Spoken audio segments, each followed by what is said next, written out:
My wife and I live on a land that used to be a Civil War main camp in Arkansas. We have dozens of graves in our woods.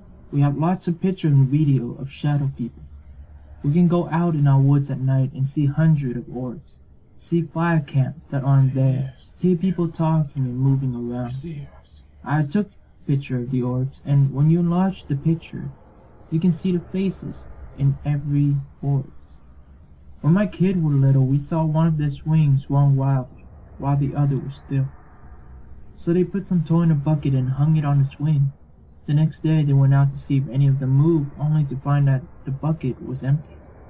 They found the toy in different places in the yard, some on the ground, some on the table, and some inside our shed. They left the toy out there and they kept moving until they were all gone. We haven't tried to interact with them. We live happily with the ghosts here. They don't mind us, and we don't mind them.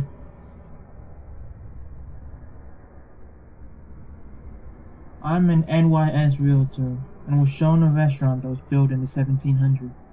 I had to go down to the basement, and at the top of the stairs, beyond my control, my own hands grabbed at my neck and said in a deep growl, "Oh my God, I'm going to be pushed." Immediately realizing what had just happened, I backed it away from the stair and went back to the front desk where the owner was. She said, "What's the matter? You look pale. Did something happen?" I said, "I want to know one thing. What the hell happened in the stairwell?" She asked why. What happened? I said to her, "Just tell me." She said that 80 or so years earlier, a woman fell down the stair, broke her neck and died. I think what happened to me was that her spirit is still there. She did not fall down the stair. I think she was pushed to her death, murdered by someone in the stairwell, and wanted that to be known. I just moved to Michigan from Arizona to live with my boyfriend. We live in a flat top part of the house with stair about 8 feet high and window next to the door. Every other night I would hear footsteps like someone was coming to visit, so then I would run to the window to see who was there. I couldn't believe every time I would go see there was no one there. And one night, when him and I were sleeping, something grabbed my foot. I woke up yelling, no one was there again. A week later at night, when we were laying down, we would hear cans of food falling in our kitchen. And when we got up to see, our kitchen was clean, and nothing had fallen. It seemed to happen mostly at night, and when we were going to sleep.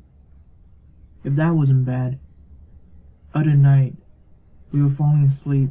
I was at the end of the bed, and something or someone whispered in my ear, "I love you." I started crying because my boyfriend was asleep. It seemed like it mostly happened to me, but later my boyfriend started hearing different things too. This is, to say the least, of what happened to us. Thank God we moved.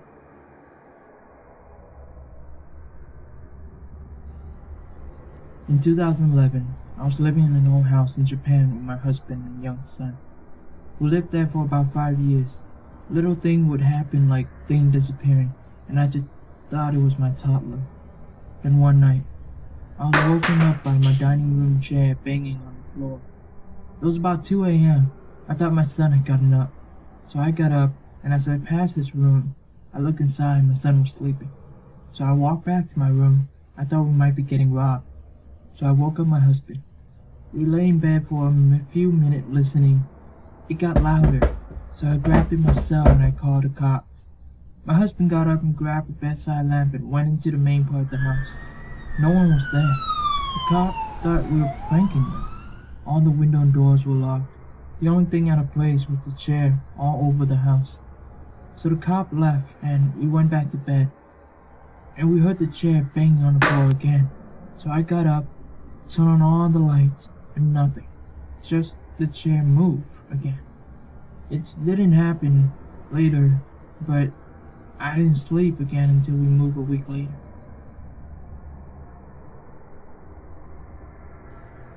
Years ago, I went to look at a very nice property that was selling for a ridiculously low price. On 5 acres in a low desert and with a mission-style architecture, the house was built in a square that opened onto a center courtyard that had a pool. and there were outbuildings for horses. I was in the habit of taking my German Shepherd with me when I went off to meet realtor on my own, and when we got to the house, the dog would not cross the threshold. The interior of the home was beautiful, and there was some wonderful mirror on the wall. The entire time we walked through the house, I had a feeling we were being watched. I actually thought I saw flashes of people reflected in the mirror in the window. The entire time I was inside, my dog sat just outside the front door, howling like someone had died. I left the house still thinking about buying it, but then, on a whim, decided to do a little research. This was in the day before full disclosure. Found out the previous owner of the house had murdered his wife and 4 children before shooting himself. And the house has been on the market for 3 years. It never did sell. The family who had inherited the house had finally decided to have it demolished, and 30-some years later, the lot is still empty.